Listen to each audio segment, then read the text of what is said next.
This is TWIS.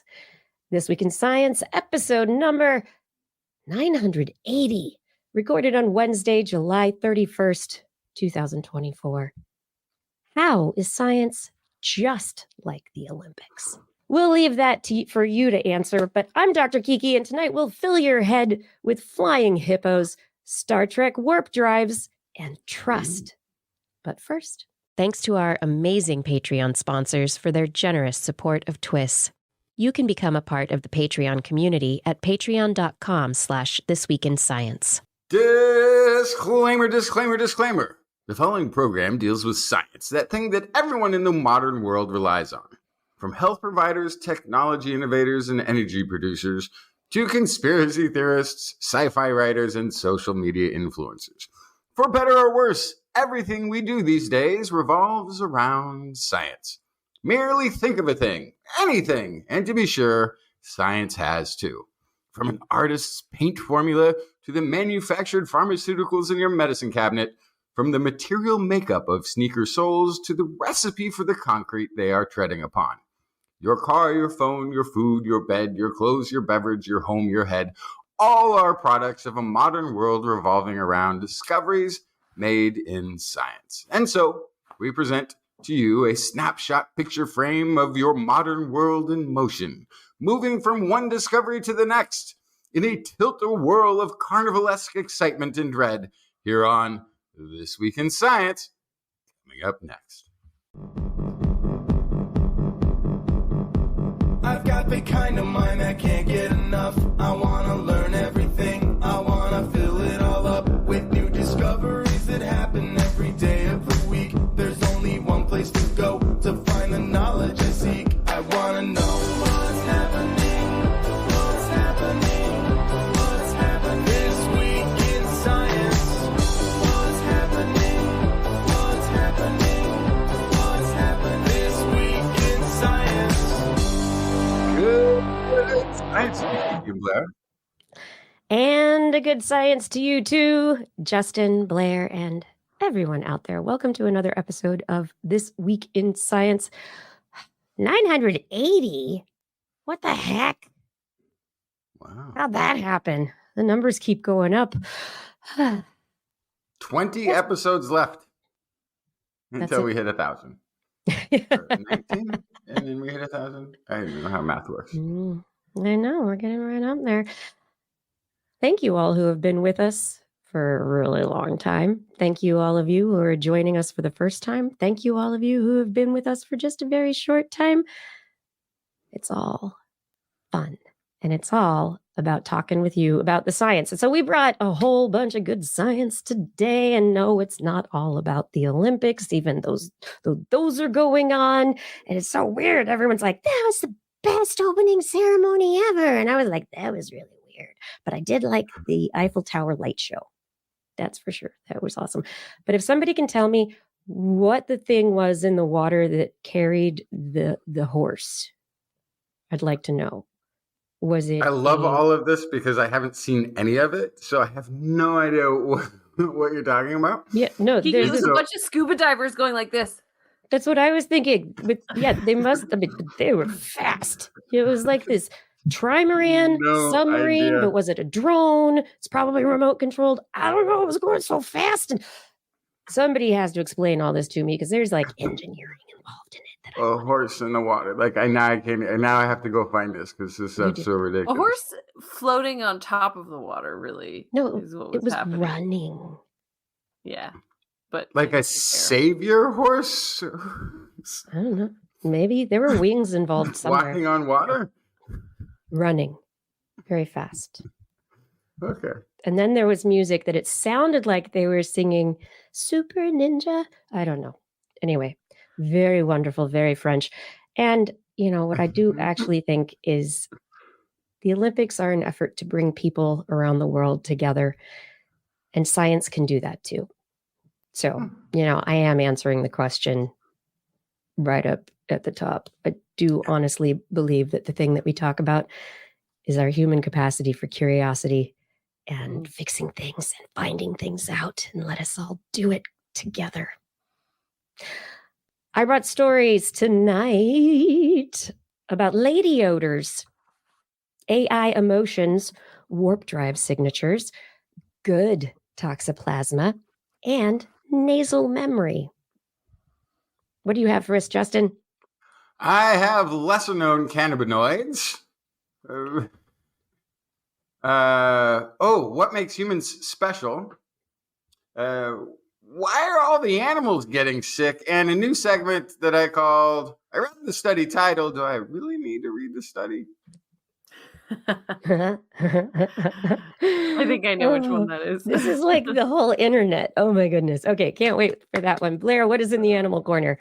Oh my goodness. I have airborne hippos, much like that metal horse you were talking about. I have Do you have a sky snakes zoo? with eyes bigger than their stomach, I guess. And then I have iron teeth. Okay, I'm a little There's scared. a fellow who is, what is it, the Jaws from the Bond movies.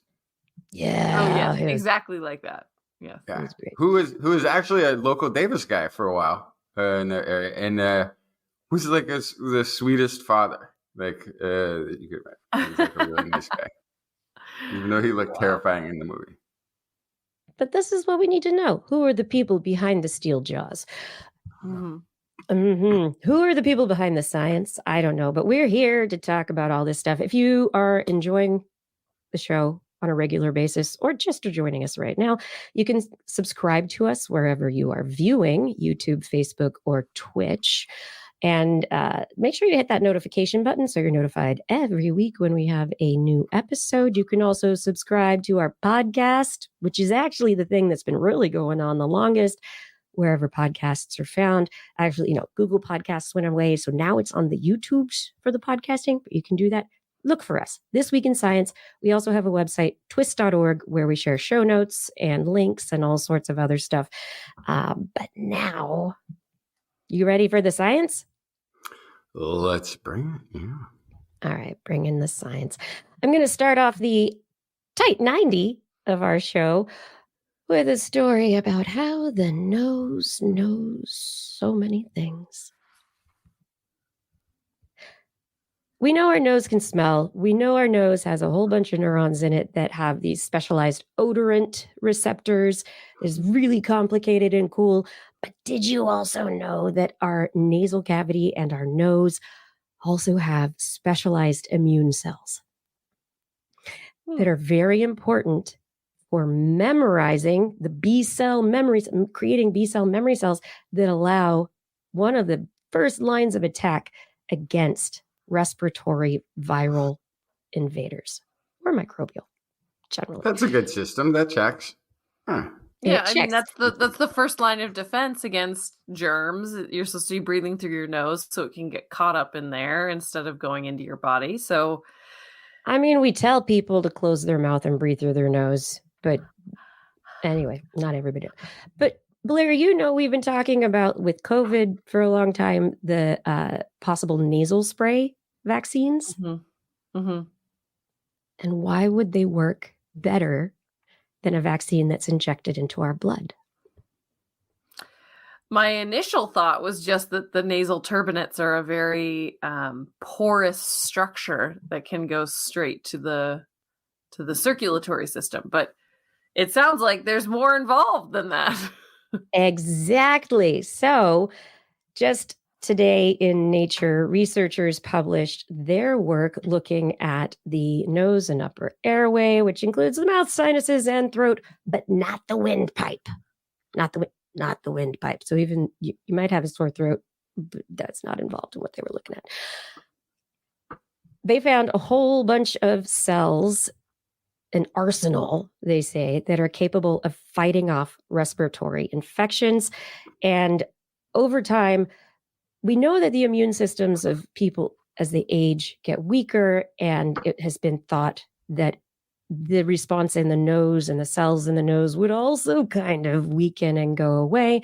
But the study that this team just published, they had nasopharyngeal swabs, which we all know from those wonderful cotton swabs that we've used to test for COVID-19 over the last several years. they can reach the back of the nose. And these researchers swabbed 29 healthy adults once a month for over a year to see how their immune cells changed and if they changed. And they found millions of cells. And lots of them were actually like B cells. There were immune memory cells. And they found there are structures in the nose called germinal centers. Germinal centers, germ cells. Those are cells that create other cells. So these are centers that are the places where the B cells they learn what parts of viruses they should be fighting, like how to recognize a virus and how to fight them off. But they found that these germinal centers in adults do not decline in their size or activity. Their effectiveness continued throughout the lifetime of or the sample's time of the individuals. So comparing ages of different people, there wasn't a really big difference.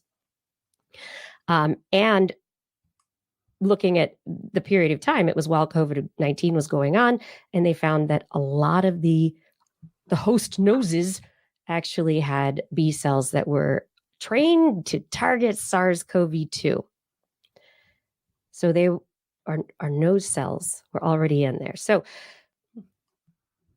the bottom line for all this is that as we were hypothesizing and as people have been thinking, maybe these nasal spray vaccines might be better for COVID-19.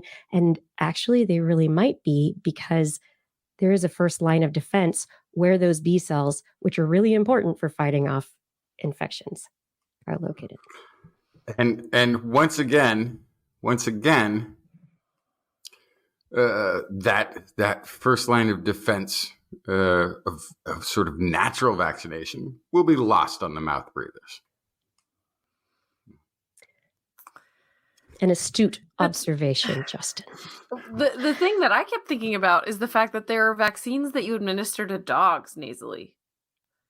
Oh, that's have interesting. Been for decades. Back when I was working at a doggy daycare when I was in college, so that was 20 years ago now. We were asked if all the dogs had kennel cough, and if they didn't have the kennel cough vaccine, we could administer it through the nose. So the fact that we were administering vaccines to dogs 20 years ago via the nose means that we've known about this pathway for a while. I think what's really interesting is that it's not only as effective, it's more effective, which the other piece of this is that I think having an alternative to a needle delivered vaccine might improve adoption of the vaccination. Absolutely. I think it also highlights the specificity of the location of infection as well. So if it's a respiratory disease where you're inhaling viral particles, then why not make the cells in that particular area really good at defending against something? If it's something that's more like hand to mouth transfer, or flu is more droplet based. And we discovered that with the masks, there was less infection of the flu, but you got to keep washing your hands, right? So still nose, but maybe you're wiping your mouth, you're touching stuff, you're licking your fingers all the time. I don't know what you do. But it's the systemic application of a vaccine is probably, it doesn't get the cells that fight things off, don't get to the right place fast enough. So but I think you're absolutely right about adoption. I think that's going to be big. So I hope they get on it quickly. Yeah. But this is exciting, and it could help with lots of other vaccines. And Justin, you wanted to talk about some COVID stuff too? Is that right? Yeah. So this is, of course, a thing that hasn't gone away. That I'd be bold enough to point that out. California specifically, I read somewhere that is having a surge in cases. All the Western states. all the Oregon. Western states. Yeah, it's not. And in the Eastern states, some research has been done. This is out of Virginia Tech. They went. Oh, sorry. Just a random coughing fit in the midst of talking about a COVID-19 story. So this was. They went to the animal kingdom to see where it might be, and they studied. They, I think, tested something like 23 different species, hundreds of samples. 798 nasal and oral swabs across Virginia from 23 species, as well as 126 blood samples. The virus was detected in 6 common backyard species during this, as well as others, but the 6 common backyard species and antibodies indicating prior exposure to the virus found in another 5 species, with ranges of exposure ranging from 40 to 60%, depending on the species. And so this was, what was really sort of interesting about this is it's showing that it's not only highly present in the animal kingdom, but the most likely vector for the spread to the animal kingdom was humans. The highest exposures of SARS-CoV-2 was found in animals near hiking trails and high traffic public areas, suggesting that the virus was passing from humans to wildlife. So, yeah, they Humans found don't this. have any impact on the environment or wildlife. Yeah, so there was a couple of ideas about like how this was happening. Yeah, that's the question. And it was, of course, unlikely to be direct human interaction because these are, let's see, opossums, deer mice, raccoons, groundhogs, cottontail rabbits, red bats. These were unlikely animals that people were encountering close up. However, the reason that they think the trails in the public areas were being correlated is because of our trash. So I was going to say trash. Yep. Yeah. It's very likely that, somebody was taking a drink of water and throwing the bottle away, or the food or the garbage left over from the picnic or whatever it is. That goes into the rubbish bin. The animals then at night are going through the rubbish bin looking for the raccoons.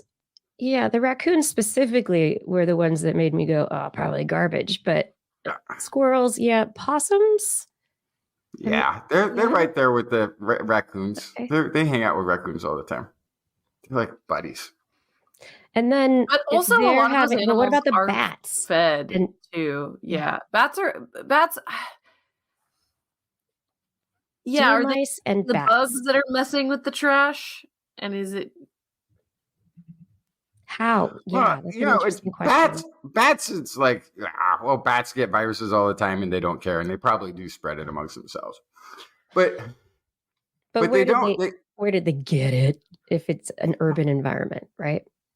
Yeah, but the correlation between being close to humans and getting it, there was a couple of mice that had the same variant of SARS-CoV-2, and I can't really tell if like the mice both got it from a human or if they've spread it from one to the other. There is I think it was an opossum that had a very unique strain that they said would be particularly problematic if it jumped back into humans. So the point of this is that there is a reservoir out there in mammals that is still able to mutate and change and could reemerge. Although, from what this study is showing, the transmission from animal to human is actually is less likely because, again, it's less likely anybody's petting an opossum or going through a raccoon's trash, right? Yeah, please don't. But you see, but we've heard stories before about diseases from raccoons and other animals being transmitted into sandboxes or play areas for children. So maybe not something like SARS-CoV-2, which is definitely more airborne, respiratory, but other parasites and viruses that have definitely the potential to stick to the sand and stay in there and everything. So yeah, you might not pet the wild animals, but the wild animals they're engaging with our human environment. And so, there's stuff there everywhere, but yeah. The other piece of this, I think we haven't super much talked about is poop. So we should we talk about it all the time, but but in this particular situation, right? Yeah. Trailheads often have bathrooms. I know that COVID it picks up in sewage systems all the time. That's how you can tell if an area is surging now. They check they monitor via the sewage systems. So if you have a pit toilet at a trailhead and animals are getting in and out of that, or bugs are getting in and out of that and then getting eaten by animals, that could transfer it. But also in the other direction, we don't do a lot of petting of opossums or raccoons, but raccoon warrens where they all poop is a huge problem because of things like Bayless already. So there's other diseases that we can catch from raccoons from the fact that they always poop. They all go poop in the same space over and over and over. How civilized. A twig or you sit nearby or it gets on your shoe and then you touch your shoe and then you touch your face. So there's a lot of opportunity for specifically, sorry everybody, for poop to transfer disease back and forth between us and wild animals. So and I think we forget about that a lot. So when you're scraping that bubble gum off your shoe, just be aware there's been other things on your shoe too. Wash your hands, everybody. You pick up a perfect walking stick to walk on the hike. That's fine, but wash your hands. Yeah, and then I don't want to again seem like I'm picking on people who have pets, but your cat is going out there doing all those interactions. Even if you let your cat out. Your dog, if it runs off the trail, on your face. is getting its fur places that you may not have gone anywhere near, right? So, also, if you take your dog out on your hike, wipe your dog down when you get home, or at least their feet. Yeah. Oh my goodness. Just live in the world, be conscious. But I think you're saying the big message is that there are these reservoirs out there and that we are spreading disease to the animals. The animals are spreading it. We don't exist in a vacuum without the other animals. So, yeah. That wipe your dog down is actually, I used to get when I was growing up in the back country where we had lots of poison oak. Poison ivy was one of the two. I can't remember. I think it was poison oak on the West Coast. Yeah. So poison oak, it's all up out there in the forest. And like every once in a while, I would come down with a horrible case of this from the dog. Because the dog would go out, they run around, they brush it all, it ends up all over their fur. And then you're like, oh, petting your dog. Imagine a virus is like a key. And the cells. Sorry. That's fine. That looks very sciencey. What do you got? Very sciencey. Yeah, don't let your poison oak covered dog jump in the swimming pool and then you jump in the swimming pool. That's going to cause a problem. The chlorine might actually take care of that. Don't let him get in the bed. It doesn't take care of it. Uh-oh. Gary Peters is asking about what we know about COVID being spread by mosquitoes, and that might explain bat infections. And it's possible, but I don't know about that. And we don't know about I honestly, there might be research out there and we should look into it, but I don't know about like blood or bite transfer from biting insects. think it's a really good question. No idea. Oh yeah, one cool study, not going to talk about it at all, but apparently they can genetically modify certain bacteria to repel mosquitoes, which is kind of awesome. Anyway, microbiome for the win. Blair, let's move away from viruses. Mm-hmm. What do you have for us? I have great flying hippos. Is this helium related? Yes, zoo in the clouds. They also talk really high pitched.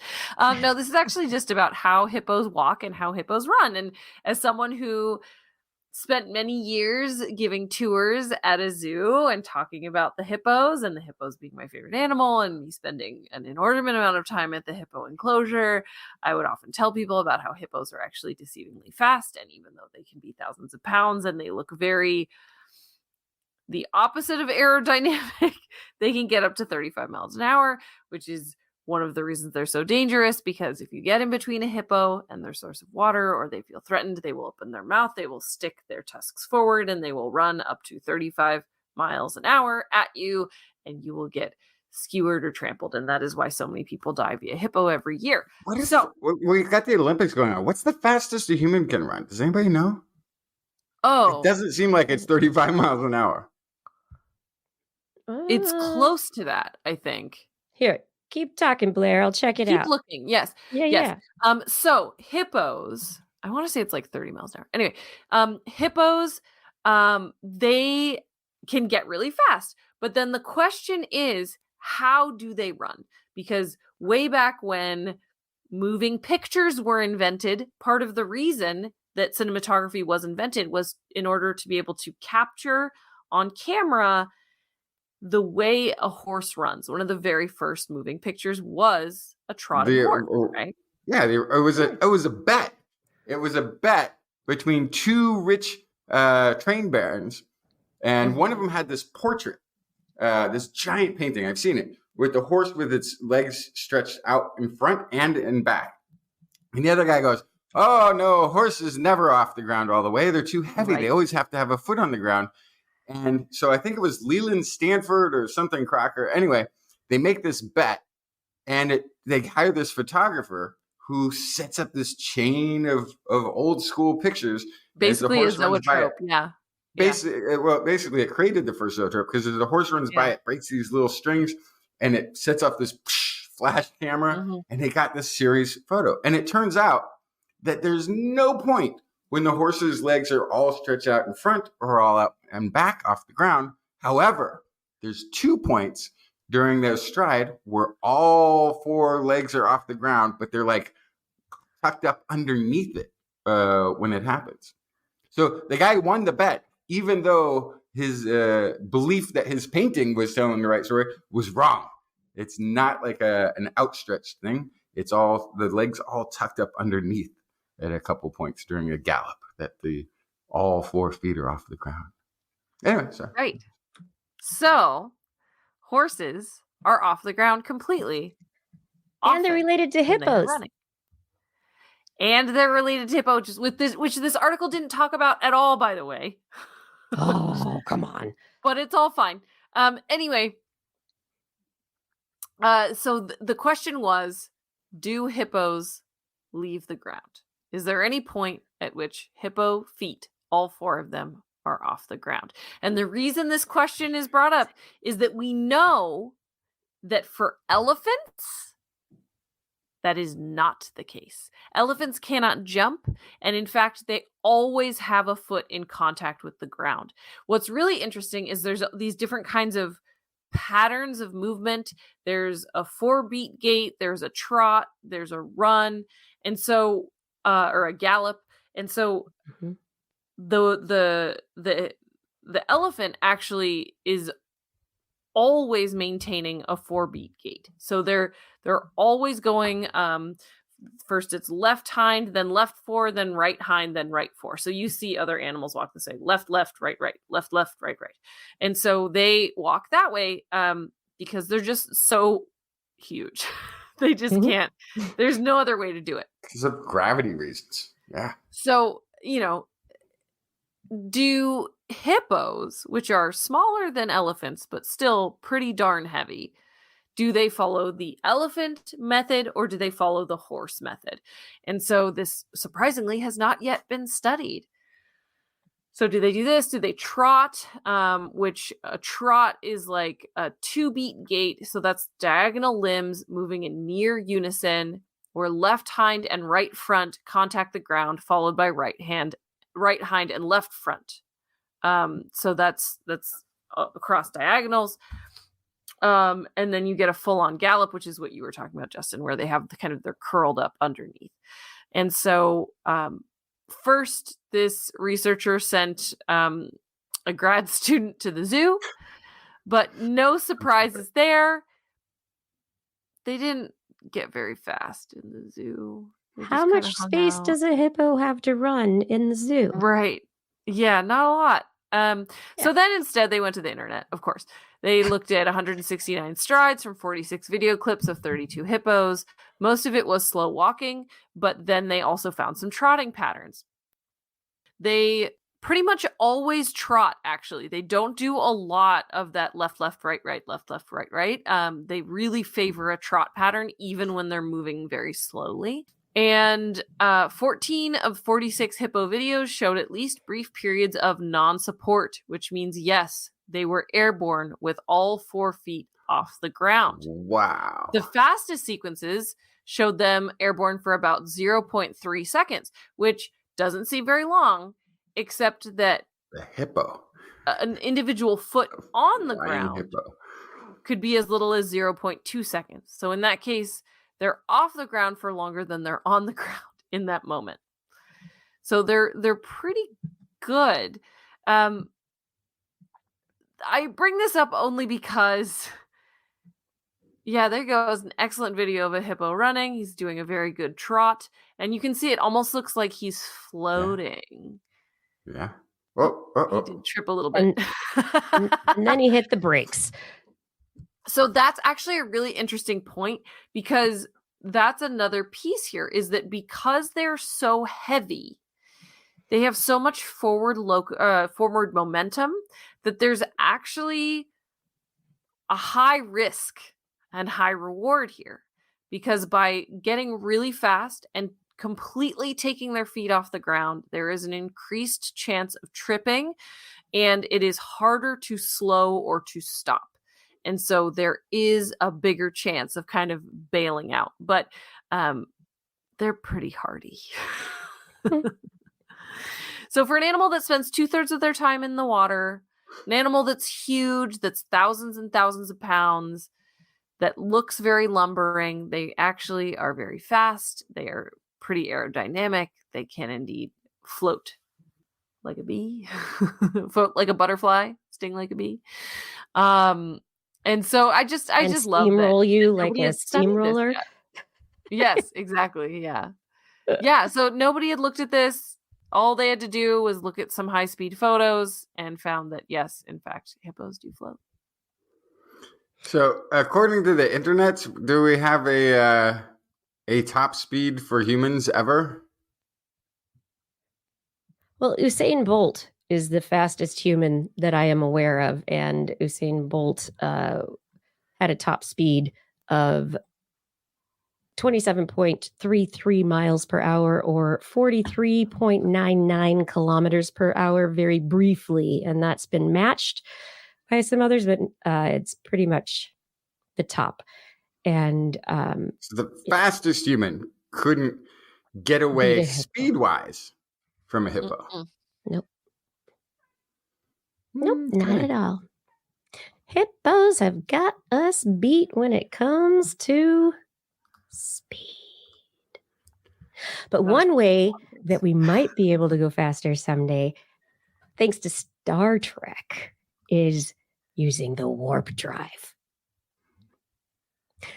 And while it's a sci-fi idea, and we love the idea of the warp core, its containment, and harnessing that energy to be able to create a bubble of space-time in which it warps space-time around itself. So it gets around that pesky law of physics that says that nothing can go faster than the speed of light.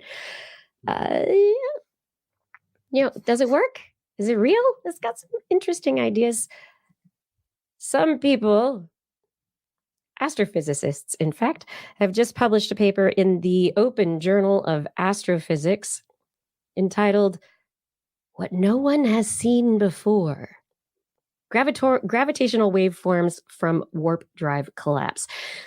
And what they are hypothesizing is that we are using these gravitational wave observatories to observe things like the collapse of neutron stars, the colliding of black holes.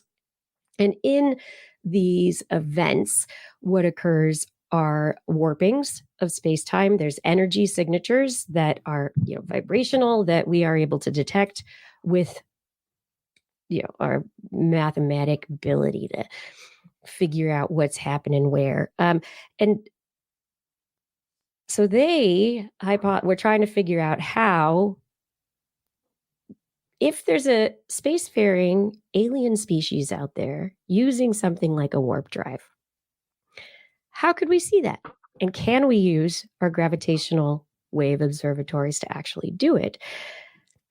A lot of complicated math that you can actually read in their paper that is in this Open Journal of Astrophysics. Also, they have an article at archive.org.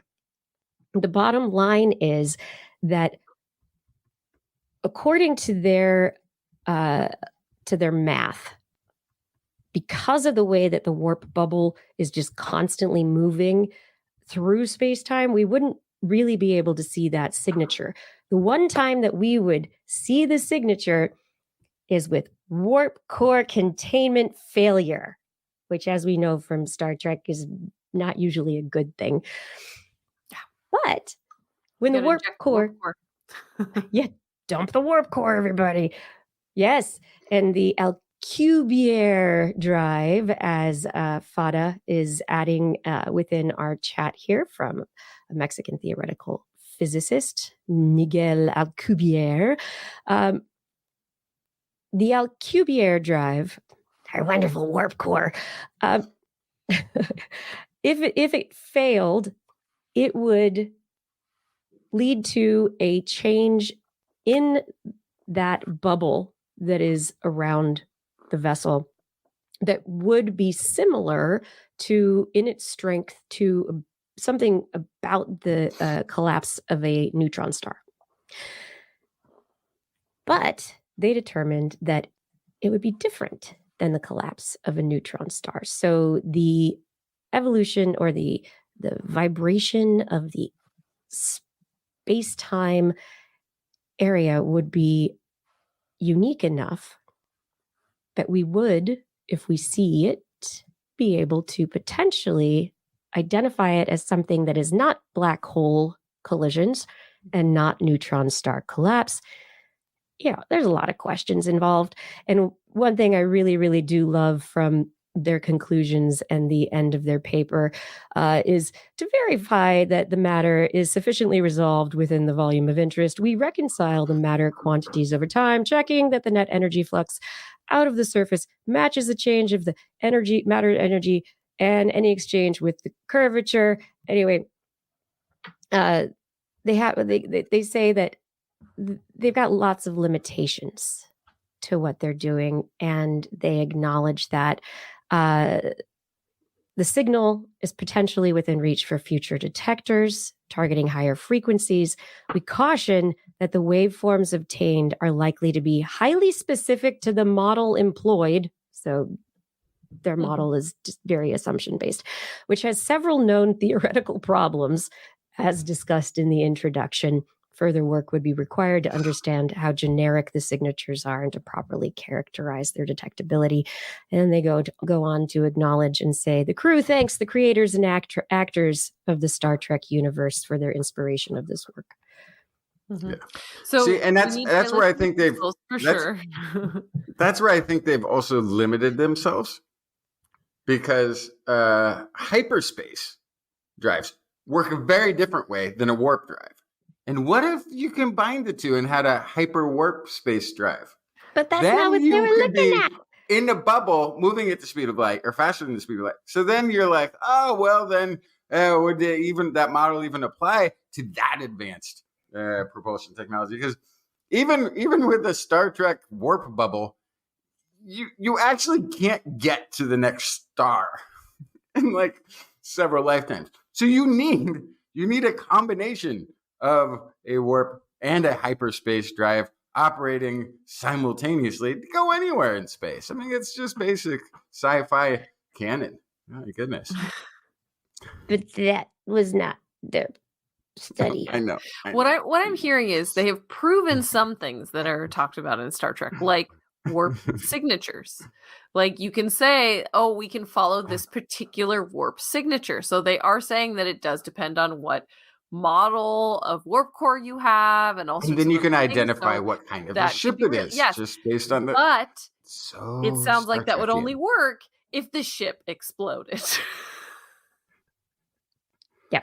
So you can't just Catastrophic travel failure. and follow a warp signature as they're using warp, which is how it's used in Star Trek all the time. Is we'll just follow their warp signature to see where they went. It's like, And- unless And that's what they said in this paper. wait. Our math currently and our methods currently do not allow for that tracking. We can't do that. yeah. Unless you had spread out through the universe little gravity detecting beacons in different locations, and then you might actually, not in real time, but in going back through data that was captured previously, be able to track it, right? Maybe. And by the yeah. triangulation, we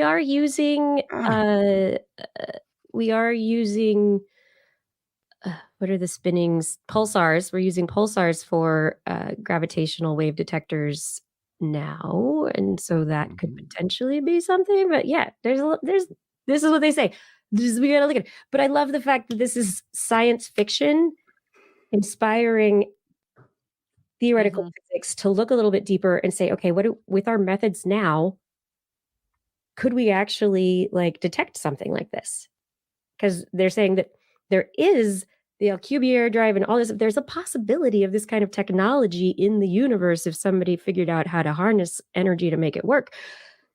And if they did, could we actually detect it with our current technology? And so I think that is just one of the most, I mean, there's fringe science, but then there's the, what can we really see out there? Let's think about this. And so that's what I think is fun about this story. I think Eric Knapp in the chat room nails it from the scientific perspective that the ships in sci-fi travel as fast as the plot requires. I think that's a brilliant insight. We should keep that in mind. It's true. When contemplating sci-fi, like, oh yeah, well, they needed it too, so that's why it happened. Yeah, I mean, they invented otherwise they couldn't tell a story. The teleportation technology because they didn't want to have to deal with the logistics of traveling from the ship to the planet. They didn't have a budget for showing the shuttle every episode. Without it being the same shot. Creativity. Of the shuttle taking off and landing every time. Creativity leads to what it is. But then they've had to do endless explaining. It's like, well, yeah, technically it's just a matter replicator, so you could just make clones of yourself or put an explosive in the enemy ship. So you could get rid of all of the plot stuff by just using transporters to do everything. Oh gosh, we shouldn't have invented it. Like they could kept the entire series of Star Trek is like trying to put transporters back in the box. I'm like, yeah, but we can use it for this one thing, but it doesn't apply anywhere else in our universe. You're making me really anxious, Justin. But I wanted to talk about something else. I want to talk about something else first. So we now know that hippos can run faster than humans. Dolphins, they can hold their breath much longer. And a lot of critters have sharper teeth and claws, are better climbers, jumpers, swimmers, can burrow, dive, and fly in ways that we could only imagine as humans. But humans are one of the best animals on the planet. One of the best the planet has ever seen at one thing. Our best physical attribute. You know what it is? No. Endurance running. When it comes to endurance running, humans are among the very top mammals in their athletic prowess. So even though, hippos faster and horses can carry more, and all these other animals are running around seeming like they're the natural athletes on this planet, humans actually are better endurance runners than almost any of them. I'm going to need receipts, Justin. You got to tell me more because I don't believe it. Mhm. So we can run steadily, not at top speed maybe, but steadily for longer distances and even in hot weather. Our locomotor muscles are dominated by slow twitch, fatigue-resistant fibers, according to the study, and our unique ability to sweat allows our bodies to effectively dissipate heat where almost any other mammal on the planet would succumb to exhaustion, either through too much heat or just using up muscle energy that is meant for either fast pursuits or quick escapes. And this is a callback to a hypothesis about endurance pursuits, that this is maybe was used by early humans or was developed in early humans as a means of overcoming prey. The physiological trait conductive to endurance running first appeared in the Homo genus about 2 million years ago. So we've been doing this endurance running, or having the ability to do the endurance running, for pretty much all of current modern human history, certainly, and way previously, like all the early hominins, starting around 2 million years ago. And now we have people running the Olympic torch across countries. Great. And so there's, according to Bruce Winterhalter, professor emeritus at the UC Davis Department of Anthropology, there are those who have criticized the theory of, or the hypothesis of, endurance pursuit as being the basis for running skills. One is just the obvious: running is more costly than walking. So it doesn't look like an efficient way of hunting by running after everything.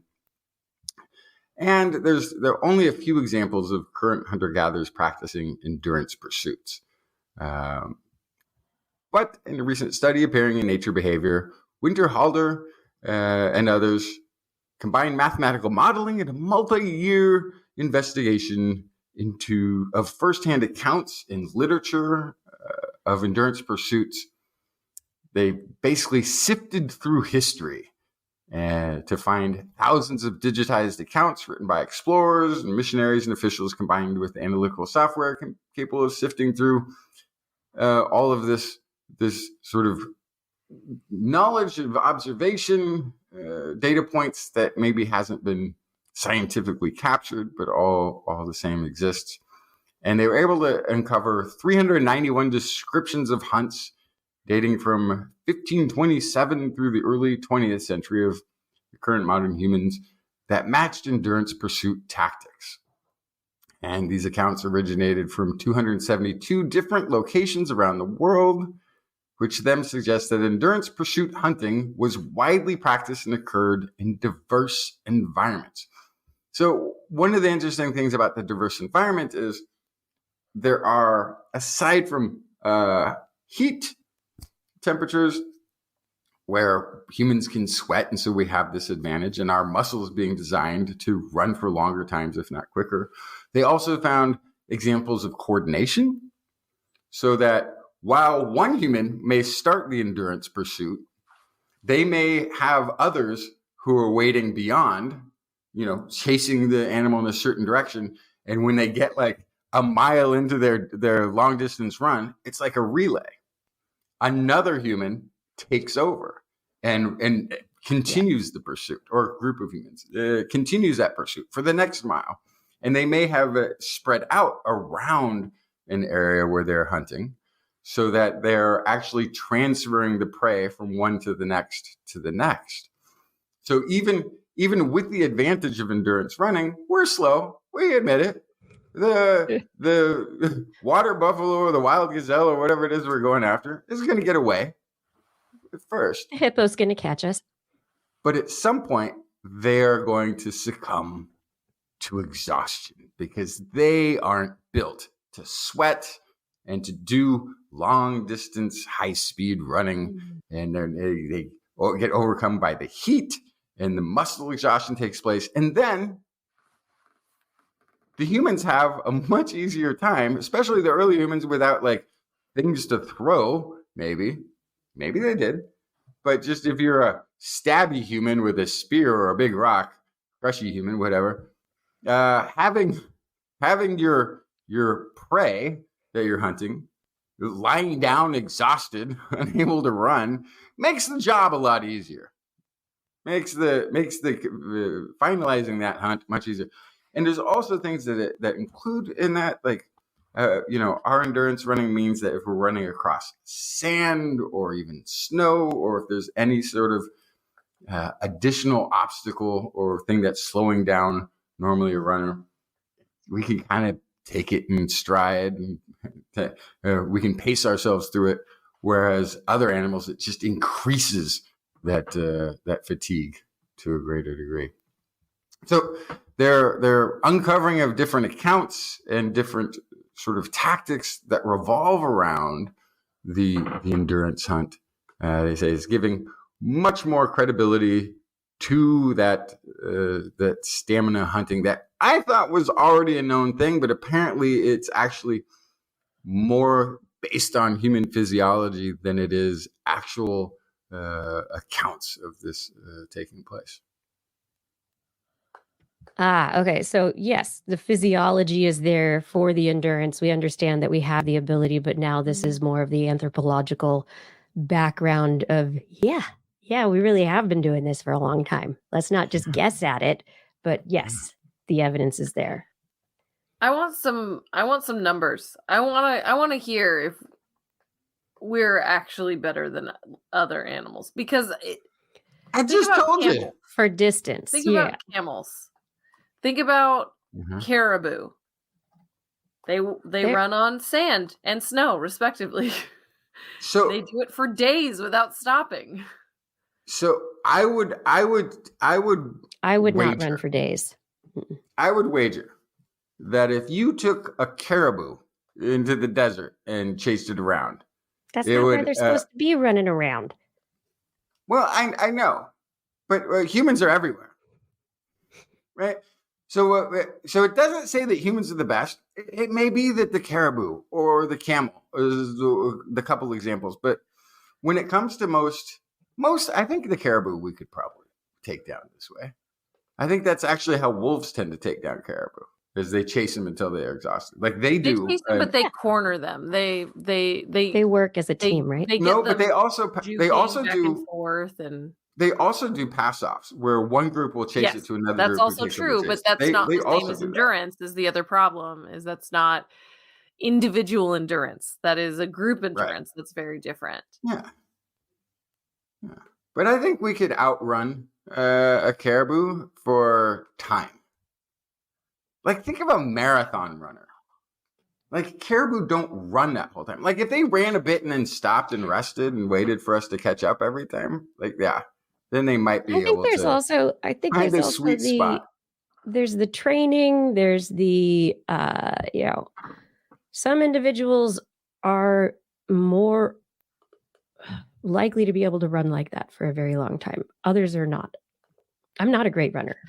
I don't like running. I'm not going to do that. I would not outrun a caribou, but maybe they're the long distance marathoners who they train all the time. They've got the proportions of their slow twitch and fast twitch fibers are finely tuned because of the way they train, because of their diet, because of so many other factors. Yes, I think humans got this endurance ability. And I think that is something that it's great to see we have it. It's great to see the anthropological evidence. I don't think we could outrun a caribou. We could do, I mean, Yeah, this I is think we getting could. at like speculation beyond where I I would don't know like that to it is. Like, speculate. That's exactly what I'm saying. I think this is a very Yeah. interesting finding that we have the hardware, we have the power, that this is part of the strategy, anthropologically speaking, right, of how we survived. But yeah, I think when we start looking at this bipedal setup that we have versus a quadruped that their entire survival is based on evasive maneuvers, I think it gets but I harder think for that's me to follow. I think that's the part that gets lost is that survival is usually in quick encounters with another non-endurance runner. So And all that's they a need lot to for do, humans too. is get out of the way quickly, and then they'll be fine.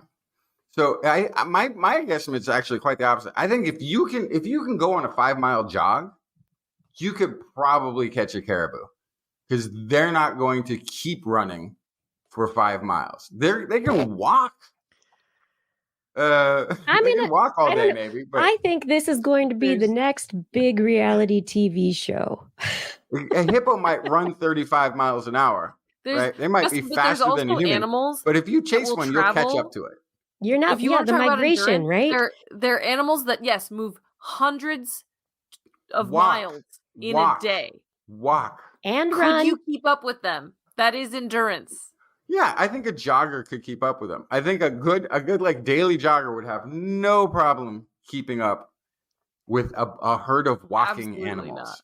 Yeah, absolutely not. You could not keep up with a herd of elephants traversing hundreds of miles to follow them. Absolutely. You absolutely could not. You could catch up with them easily. I guarantee you their normal walking speed isn't going to beat a jogger. I don't know. I wouldn't outrun you. I would beat you on big wheels, though.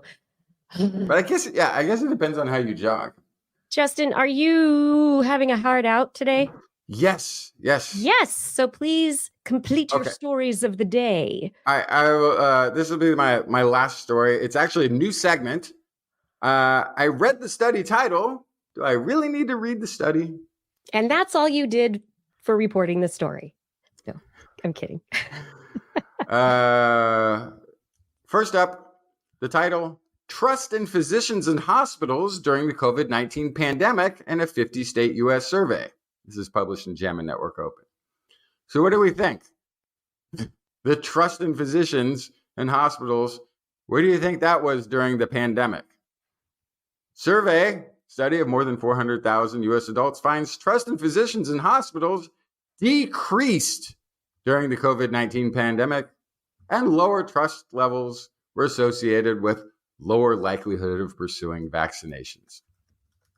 So while healthcare workers were at their best, fending off a lethal pandemic, being the front line and only line of defense for much of it, some people lost faith in them. I wonder why. Next, the title, again from JAMA Network Open, State Policies Regulating Firearms and Changes in Firearm Mortality.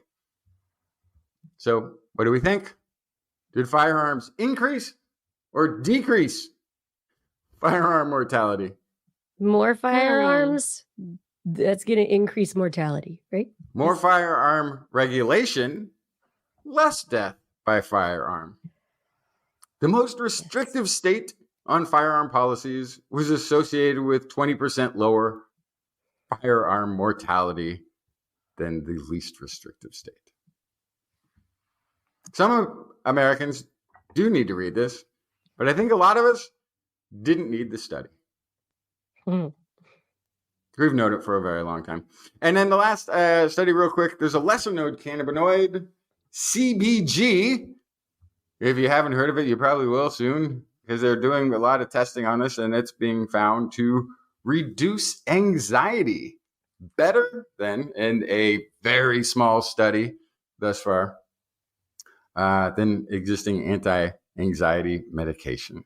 It's one of the cannabinoids in cannabis, which we've heard about CBD a lot. We know about, THC and CBD. The cannabinoids, there's like hundreds, if not thousands of them within cannabis. So most of them are produced by the plant in very small, sometimes even insignificant amounts. But because we can produce them in labs, we can actually study them and see if they contribute to the overall effects.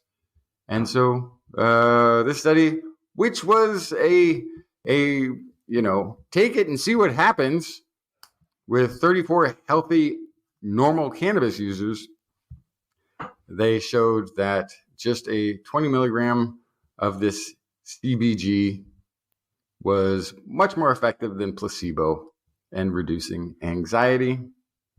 And they also found an interesting uptick, which they say they triple checked the results. They found an enhancement that was statistically significant in memory, which by itself also doesn't mean that it would give you a better memory, I think. But when you have reduced anxiety, the anxiety symptoms often come with a reduced memory ability, because parts of the brain that are supposed to be recording information for retrieval are too freaked out, man. Too freaked out. They're doing anxious cycling over worry stuff.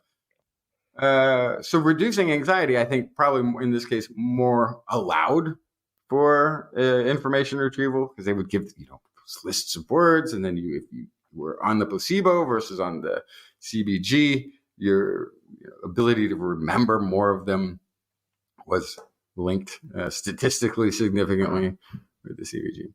But I think that for all of the anecdotal reasons, and I can tell you, I know a lot of people who have claimed that their marijuana use, cannabis use, was based on anxiety.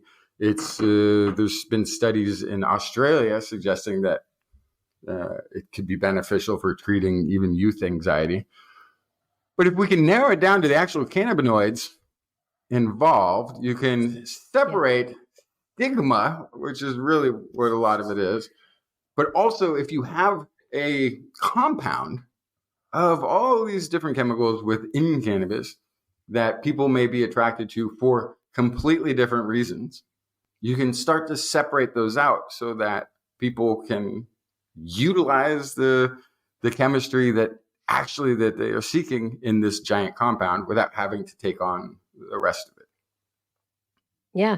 And there was some recent research that said that there is a synergistic effect for some people, not all people, that CBD with THC, that CBD doesn't actually have the relaxant effects that it is supposed to, for some people, it stimulates anxiety. And so to be able to find these other small molecules that are part of the whole mixture, I think that's the exciting part, because that gets into the what is it? It's not just THC, it's not just CBD, but now what are the parts that we can use? Can we make them? And can we use them to help ourselves? Yeah, and that's exactly it. Because for all of the hype, we know that there's actual reasons that have been attracting all these people to this thing for so many years. Now we can start to source it out. Okay, I got to go because there's a train, and then I got to get on that train, and I got to go catch a bus from that train that'll drop me off at the place where I do. And if you miss it, then you're going to have to run the whole way. I hope you have the endurance. So according to Patrick Keith, run who is like you're being chased by a hippo. Who is a reliable source, according to the Guinness Book of World Records, this is secondhand accounting to a third hand. The greatest American distance run is around 142 miles in 24 hours. Okay, tell me the caribou. My point. That's the Guinness Book. That's not an average human. Well, nobody said average human. So, by the way, I don't mean to disrespect modern humans. But when you say caribou, you're like generalizing caribou, but suddenly it's caribou, like average elephant. Okay, average camel. Get me a zoo caribou who's been raised on fast food and watching television instead Give of them being out there CBG. migrating. And I bet they can't do the long distance run as well as a caribou in the wild. We're not in the wild anymore, people. We've sort of left that behind. But you said that you could outrun a caribou, Justin. I think I could outrun a caribou in my prime. All right. In my prime. I used to do long distance running as in track. That was my specialty. And I would start out with a sprint and then hold that as long as I possibly could. Bolt. I understand what you're saying. Go to work. I think I probably could. I don't know how far he can run. I know he's faster, but I think that he runs fast and then he's like, oh, I ran fast. Now I got to take a break. I'll just keep plunking away. Persistence. That's what makes humans so great. Resilience, endurance, keep going. Gotta go. I gotta persistently run to this train. Thank Otherwise, you. See you later. I actually gotta go fast. I wish I had. See you next week, Justin. Wow. That was an adventure. All right, everybody. I will save, I guess, I think this is that time. I think this is where let's do this right now. Thank you, everybody who is enjoying the show. We have more show to go. If you love what you're hearing, if you are laughing along with us, please subscribe if you are not. YouTube, Twitch, Facebook is where you can find us. TWIS.org is our website. Share with other people so they too can enjoy the adventures that we all go on a weekly basis. And if you go to TWIS.org, you can find our Patreon link, which will take you to Patreon and our account there. You can become part of the community of TWIS supporters. Choose your level of support, $10 and more per month. And I will really try to pronounce your name. I'll read your name at the end of the show as a big thank you. I really want to read your name. There's lots of other things you can get as gifts from us for helping out, t-shirts, stickers, other things. But if you can do that, we really appreciate it. Zazzle.com, we have a link there at twis.org as well for our store where we have merchandise. Blair's drawn a whole bunch of cool stuff through the years. And any purchase does go to supporting the show. We appreciate all of you. Thank you for your support. We cannot do this without you. And now we will come back to the rest of the show, This Week in Science, with that wonderful part of the show that we like to call Blair's Animal Corner with Blair. She loves our creatures, great and small. Biped, millipede, no pet at all. If you want to hear about animals, she's your girl. Except for giant pandas and squirrels. There's Animal Corner. What you got, Blair?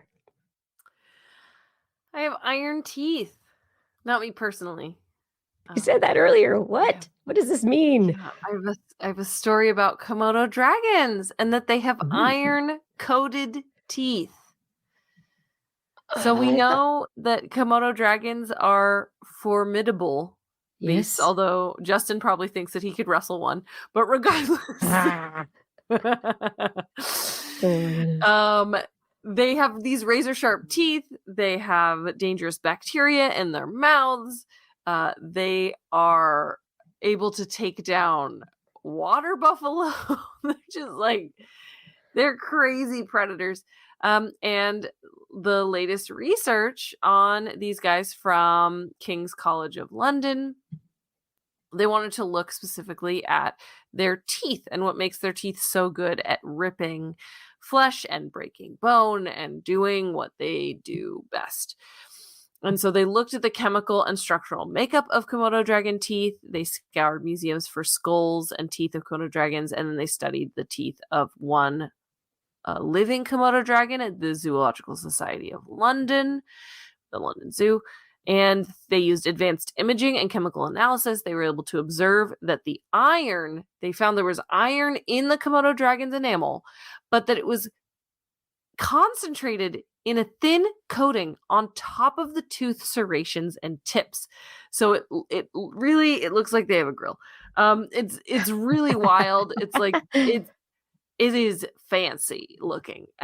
This protective layer keeps their edges sharp, ready to be used at a moment's notice. And this leads to all sorts of new questions about what other animals might have iron or other deposits in their teeth. What is the chemical makeup of teeth? We kind of have this expectation. It's dentin and enamel. There's calcium, like there's really not much else going on besides that. But the fact that there is iron-coated teeth and the complex dental enamel has this extra wrinkle to it, or lack thereof in this case, that it's time to look at other carnivorous reptiles. And it would be very cool to be able to look at meat-eating dinosaurs.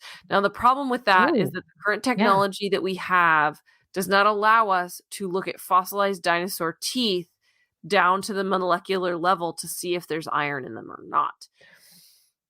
So although we have been able to changes- see some dentin, haven't? There's been some analysis, right? But basically, the changes that are happening during the fossilization process obscure how much iron would be there. Specifically, the iron is not maintained in the fossilization process.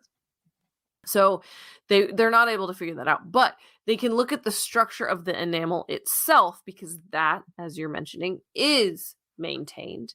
And so if they look at the specific structure of the enamel itself on the cutting edge of the teeth, they might be able to kind of ascertain, based on the way that it looks and is structured, if there is something that is helping them maintain that sharp cutting edge. So if it's not dull, even though they think that that individual animal is older and has eaten and torn a lot, then that might be a clue that there's something else going on. They're also hoping that with further analysis, they might be able to find other markers in iron coating that aren't changed during fossilization. So the iron itself might be gone, but there might be some chemical marker that comes along with the iron that they might be able to find. So this is all just conjecture, but this is based on the fact that this one animal that is just an amazing, impressive predator, it is a reptile, has this adaptation that we have not seen in pretty much any other animals ever. So, knowing that, it is time to start looking at everybody's teeth. Whose teeth, though? I mean, other teeth are what specifically are we going to be looking at? Well, like, so for what are going to be the important ones? That have teeth that stay sharp. Yeah. And specifically, if you want to think that it is an evolutionary lineage, then you want to look at reptiles. But beyond that, do you look at like bird beaks? Is there iron in any bird beaks? Well, we know there kind of is in some of their eyes. That's like the weird thing for weird iron particles, but different use totally. Yeah. So I don't know. It's time to look. Time to look at everything that you have in the museums. Go. Go. Okay, so they have iron on the leading edge of the teeth to protect how sharp they are. What about animals that spend their entire lives grinding on their teeth? Do they have iron or some other molecular structural change that helps them maintain their teeth longer than if it was just dentin and enamel? Like if you looked at like sharks just lose all their teeth. Mm-hmm. But if you looked at an animal that spends their entire life chewing cud, is there something else going on there? So I don't know. It's pretty fun to start to kind of think about that and think. I'd love to see if they could iron out some of this cutting edge research. Yes, iron out that cutting edge research. Oh, good Lord. All right. From one predator to another, I have a story about brown tree snakes in Guam. Now, brown tree snakes are invasive in Guam. They are responsible for the decimation of several native bird species. Some have completely gone extinct or been locally extinct because of the brown tree snake. So because of that, biologists and conservationists say eradicate the brown tree snake. It's killing all these birds. No invasives. But They're it's killing pretty things. Get rid of it. hard to eradicate all of them. So the previous suggestion has been target the large mature snakes, the ones big enough to eat birds, because they're the ones that have the largest impact on these bird populations. Makes sense, right? Now, keep in mind, small snakes become big snakes, especially when you remove the big snakes. But that's a problem for later. Right now, we're going to focus on the big snakes because they're the ones ruining the bird populations. Sure. It's more complicated than that. Researchers put collars, they put radio transmitters on a bunch of fledgling birds, about 400 of them, because they wanted to know where they were getting predated upon. And they found something pretty disturbing. They recorded 294 fledgling bird deaths out of 461 birds tracked. It's a pretty bad number. So they're getting ruined by these brown tree snakes. Brown tree snakes killed 58% of those. Cats killed the other 30. Half of the birds killed by brown tree snakes were covered in saliva, but not ingested. What does that mean? It means that brown tree snakes, they don't know what's too big to eat. So they attack the bird, they try to eat the bird, they give up, they spit the bird back up. But the bird is already dead. So they don't know how to snake, partially because they're invasive. So they're not used to eating these specific birds. That's not what they evolved to eat. So they're sitting there going, oh, maybe I can fit that in my mouth. You can't, bud. And so they end up killing these birds that they don't even actually eat. So the way they figured this out, of course, was by finding transmitters either in poop, in a live snake, or on this bird covered in saliva that was left behind. And so the reason this is so important is, as I mentioned at the beginning of the story, they're targeting the largest snakes. That's not, unfortunately, that's not an effective conservation strategy in this case, because this research has told us that the size of the snake doesn't matter because they don't know what's too big to eat. So all the tree snakes are just attacking all of the birds. So this is actually really beneficial information because they can adjust their conservation strategy, their eradication strategy for this invasive species. And hopefully they will be able to just go gangbusters on these brown tree snakes and try to remove them from Guam, which is still going to be very, very, very hard to do. But with this new strategy and new knowledge, maybe they will be more successful. That would be very cool. Balance things. Don't just decimate things. There's constantly change. Yeah. So I think the reason this story kind of sparked my interest is that the headline is like, snakes don't know how to eat. They're so stupid, right? But really, this is a situation where there was an expectation of the best way to move forward with a conservation concern. But then research was done, really weird, unconventional research. Which is that's the cool part, right? Yeah, super weird results. I don't think they expected to find a bunch of saliva-covered birds on the ground. Like, that was not the expectation going in, which leads to a completely different strategy to save these animals. So it's sad, it sucks, but hopefully this new knowledge will help save future bird species. There's a lot we have to do to try and save all the bird species. Save the birds! Mm-hmm. Save the last dinosaurs! Stop introducing animals that don't belong. That's not going to happen. That'd be great. Good luck with that. Yeah, with climate change and all else that's going on, I think that's just going to be increasing. Animals are going to be moving on their own in addition to how humans move things around. So I don't know about the likelihood of that one, but who knows? Maybe we can all be a part of solutions. You were talking about doing things differently. And I was going to make this my last story, but now I'm going to make it my next story as we move out of your Excellent. animal corner. Let's move into attractiveness and the odors of the female type people. Women don't smell. I don't know what you're talking about. They're perfect and dainty and clean. And completely no smell whatsoever. No. Yeah, There's none. been a lot of research over the years suggesting that there are changes to the way that women smell throughout their ovulatory cycle. And there's, all sorts of research generally about body odor and attractiveness. And there have been studies like, ooh, we'll have a guy wear a t-shirt for 3 days and then, people can see if they can recognize the smell of the guy or smell the baby or smell the person, whatever. We can smell people.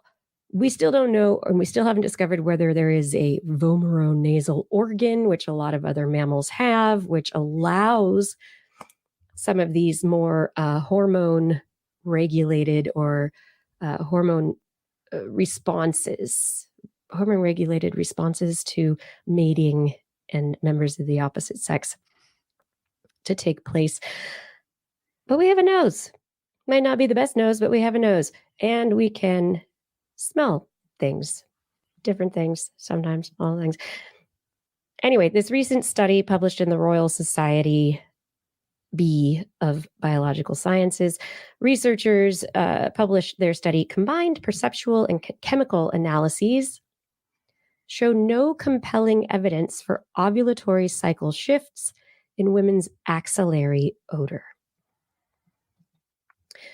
So what did they do in this study?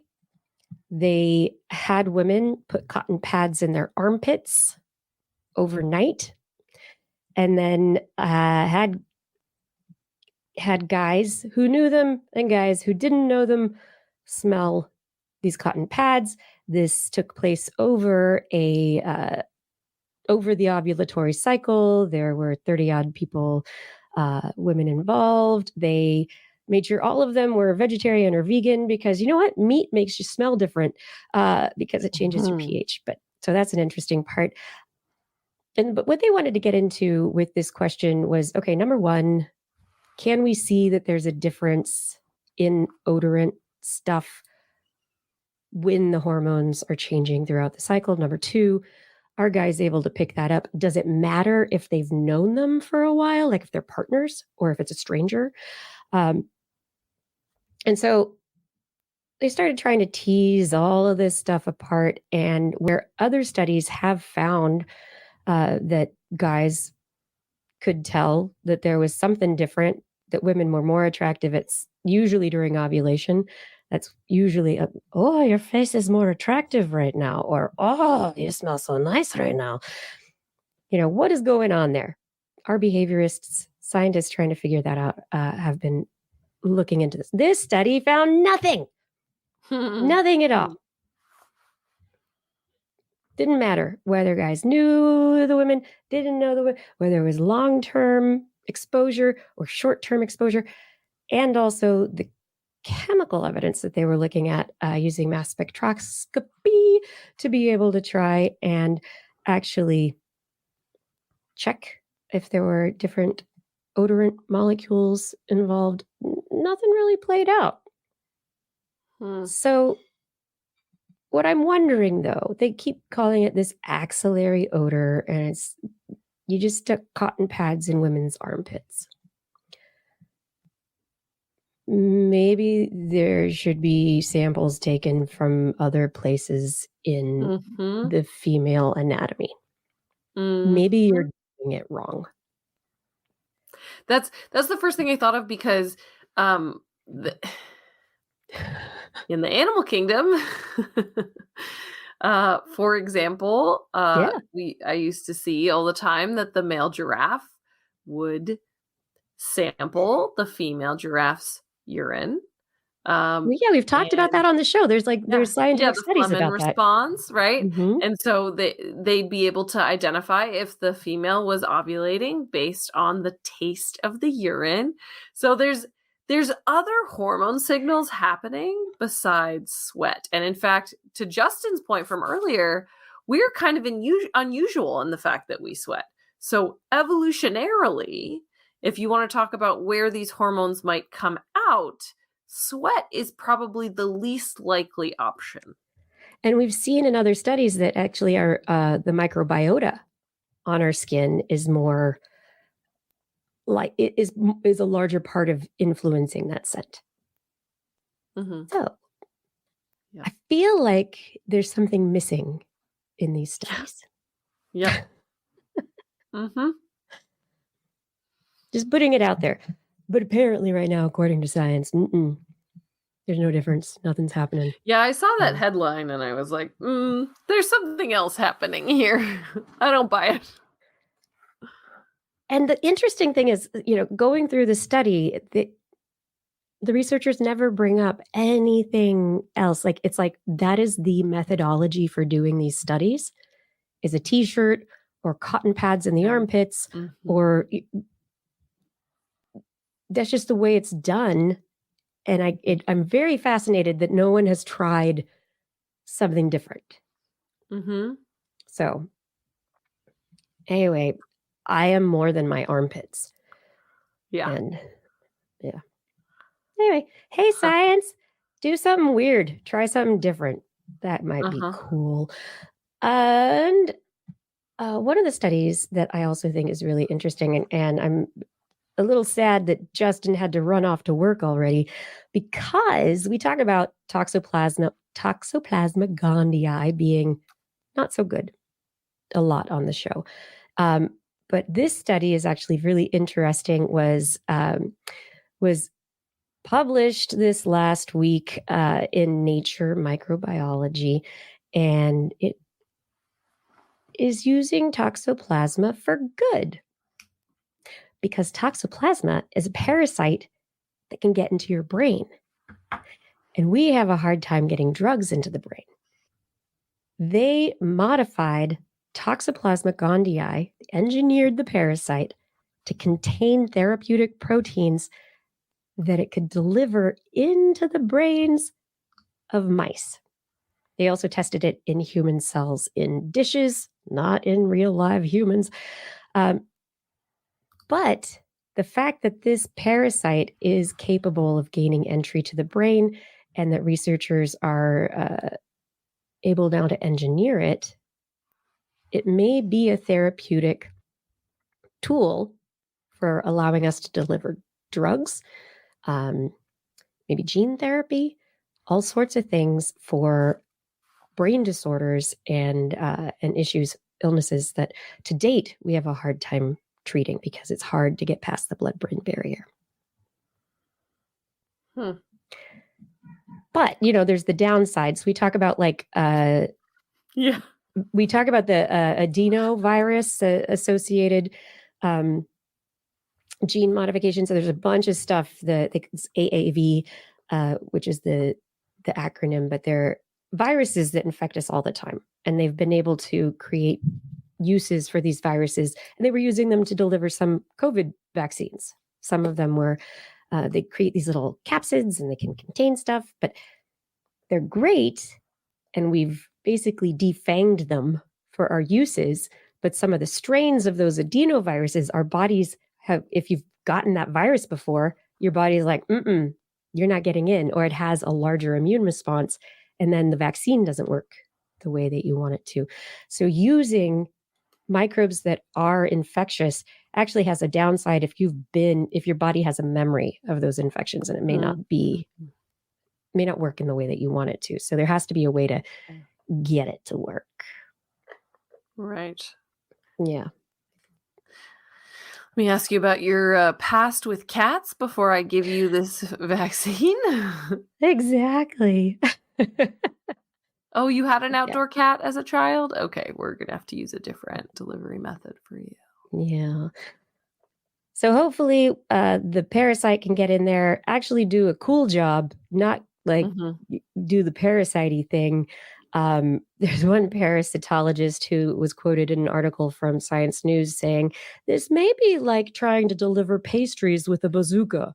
So there's a lot of work still to be done in using this parasite and other parasites as potential entry mechanisms into the brain, but it's a fascinating direction. Let's use nature to our advantage. Yeah. Maybe. And my last study for the night, how do you feel about advertising for products that are like using artificial intelligence? This vehicle will decrease the number of pedestrian deaths, or this cell phone will do everything you want it to. How does the term artificial intelligence make you feel about buying a new product, Blair? Me personally, I don't like it because I feel like our AI is not ready. I think it does a bad job. If people in the chat want to answer too, I'd love to see your answers. But there is a study out this last week from Washington State University Pullman, published in the Journal of Hospitality Marketing and Management. They surveyed more than 1,000 people, only in the United States, though, so it's limited in that regard. But, I mean, U.S., we represent everyone, right? No, I'm kidding. That was totally sarcastic. The researcher is a clinical assistant professor of marketing who led the study. And in their survey, they included a bunch of questions and descriptions of different products, service kind of categories. They were presented with stuff, say, about cell phones or smart televisions. And in one group, the term artificial intelligence was included. In the other, the term artificial intelligence was not included. Guess which products people wanted to buy more? How old were these people? This is the other, was it a pretty consistent cross section? Because I also feel like that really depends on a lot of factors. But I guess people didn't want it to contain AI. I feel like society's kind of turning against AI right now. Yeah, so these are just adults in the United States. There's a paywall for this article. So for this particular article, I don't have access to that. Ask AI. I could ask AI. What do they do? The bottom line is that when, according to the researcher, Mesut Sicek, when AI is mentioned, it tends to lower emotional trust, which in turn decreases purchase intentions. We found emotional trust plays a critical role in how consumers perceive AI-powered products. And if you're buying something like a car or like a big ticket item, what they in the study call high-risk purchases, you're uncertain. There's am I really spending my money wisely? What if it fails? Is this okay? What expense? What's going to happen if I get an AI heart monitor? What's going to go on there? And so devices that are more high risk have a higher emotional attachment to the purchase. And if AI is mentioned in the description or the sales of it, it's disadvantageous. And it is disadvantageous to the sales of those items. And so, hey, all you marketers out there, maybe dial it down on the AI front. Dudes, people know it's not ready. People don't trust it yet. I really feel like the AI rollout has been just severely botched. And as the chat room is talking about, the way we label things as AI isn't even entirely accurate. Some things we call AI that aren't AI. A lot of AI is just machine learning. And then there's true AI that accidentally tells people to go jump off a bridge. Like there's just I hope it doesn't. Jeez. That happened. So anyway, it feels like the rollout of AI in our society has been severely botched because rushed. Things were released that weren't ready. Things were called AI that weren't AI. Expectations were set that were not realistic.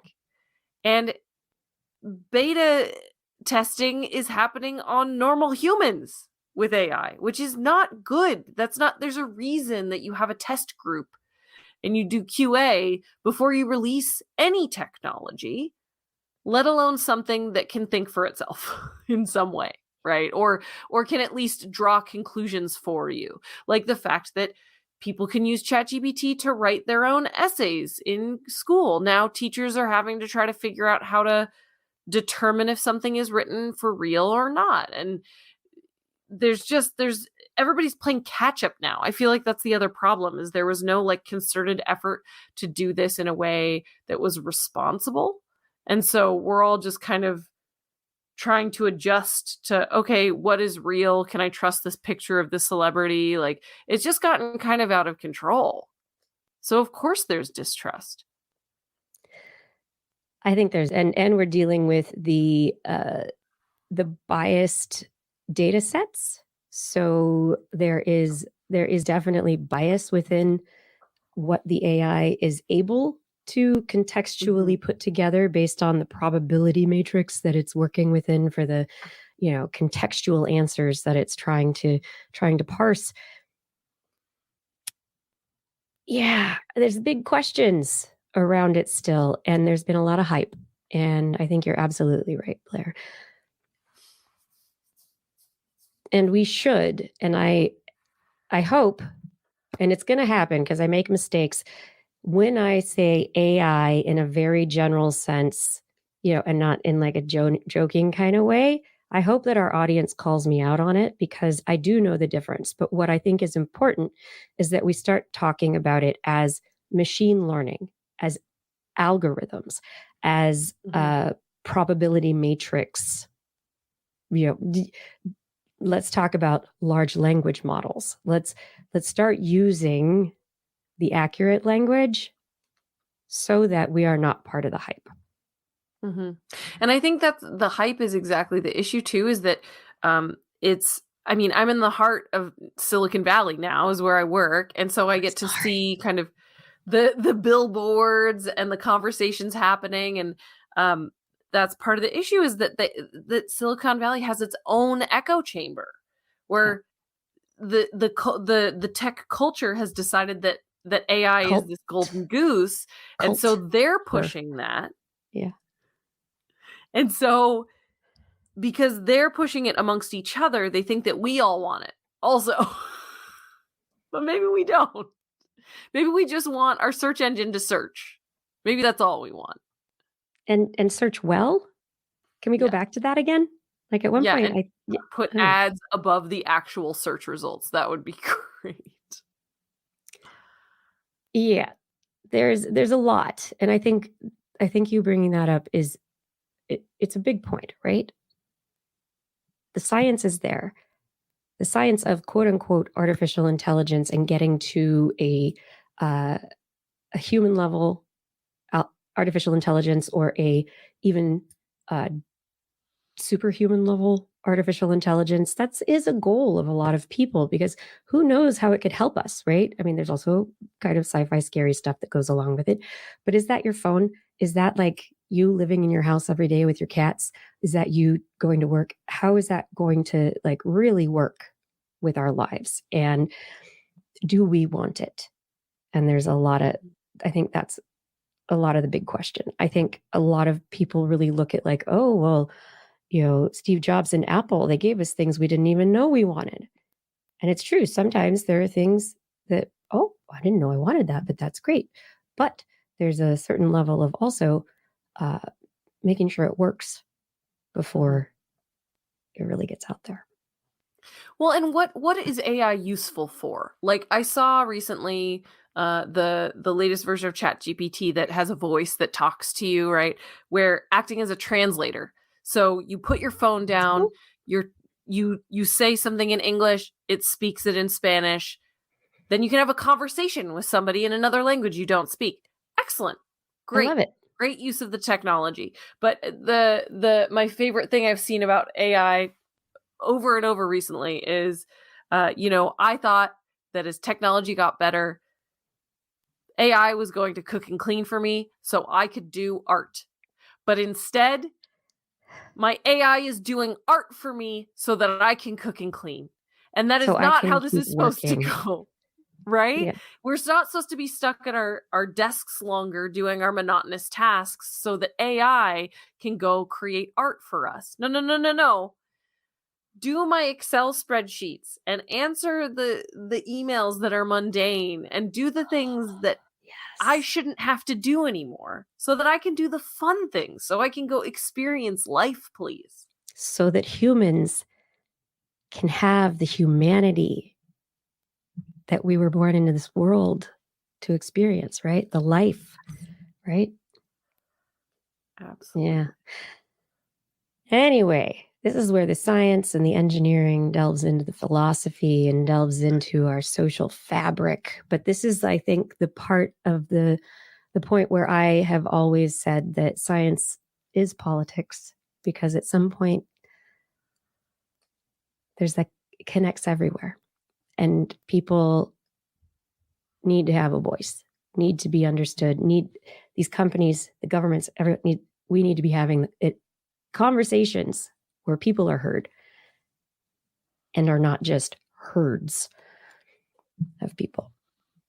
So I have lots of really, really big, deep thoughts right now as I'm heading for my birthday. What's even happening 2 here? hours.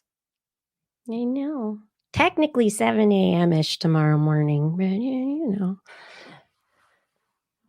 It's one of those round ones. I'm having a little sip of wine tonight to get ready. Good.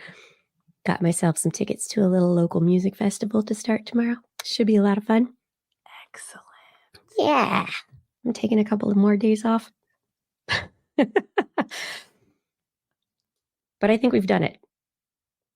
I'm getting away from the AI. I'm getting away from the algorithms. I'm going to get outside and I'm going to listen to some people make music. I'm going to be around people dancing and having fun. And I am so glad that all you people have been here tonight. Blair, are we done? Have we done it? We're done. Okay, bye. Give me those Patreon sponsors. I'm gonna give them to ya. Okay, everybody. Thank you so much for listening. Got to give some shout outs to our favorite people here. Fada, thank you so much for your help on show notes and all the social media stuff. You keep doing it, and it's always great. Thank you so much. Identity 4, thank you for continuing to record the show. Rachel, thank you for editing the show for the podcast. That is the great thing. Everyone in the chat rooms right now, thank you for being here and chatting and giving your thoughts, for sharing, being a part of the conversation. And Gord, Arnlor, others who are involved in moderating, thank you for doing that and making sure that our chat rooms are really great places to be. We have a Discord chat room where I watch other people talk. And if you want to be part of the Discord, you should be a Patreon sponsor, because that's how you can find that little link. So right now, I'm going to take a moment to thank our Patreon sponsors. A big old thank you to Eden Mundell, Alan Viola, Aaron Anathema, Craig Potts, Mary Gertz, Teresa Smith. I didn't share the screen again. Okay, here we go. Add to stage. Boom, boom. There we go. Ha ha. I can do this.